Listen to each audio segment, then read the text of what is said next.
Destined Rivals SIRs have been going absolutely insane. They are starting to pull back a little bit, but let's see if they're good buys or these are things you should pass for a little longer. Obviously, we have to start off with the Mewtwo.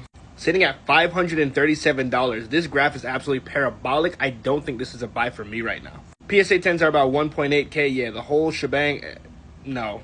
Not for me. Maybe for somebody, but just not for me.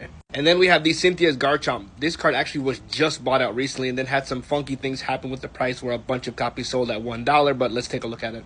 Another parabolic graph. This card is absolutely flying. Currently sitting at about $316. And the PSA 10 is almost scraping 1K at $938. Again, still a little, to me, overpriced. Ethan's Ho-Oh. Now at $240, Ethan's Ho-Oh I could potentially make a case for. We are in a market boom and these things are very much overbought. That's why we're seeing some of these come down. So buying at this point is kind of risky.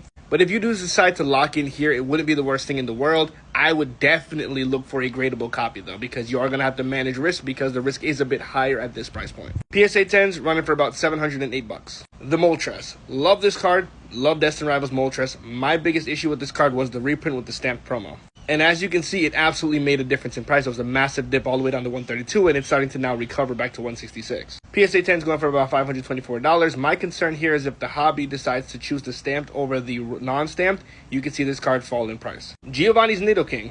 Currently sitting at $136, which I don't like that price tag. This was a sub $100 card since the Destined Rivals pump. So all of these cards, again, super inflated. I don't know if I would want to pick this up at nearly $150. And PSA 10 sitting at about $426. And the one everyone forgets to talk about is the Team Rocket's Crobat. This one pumped, but it did flatline very soon after the pump. $99, sub $100. Again, not particularly a best buy. I think this is more of like a Roaring Moon, like $40, $50 card. So you could lose quite a bit of value if you buy this now, especially because Destined Rivals as a set is pumping. And PSA 10's $267. I mean, at some point, if you really like the card, you might as well buy the PSA 10 version of it. But let me know how you guys feel in the comments. Are you buying Destined Rivals right now? And I will catch you guys in the next video.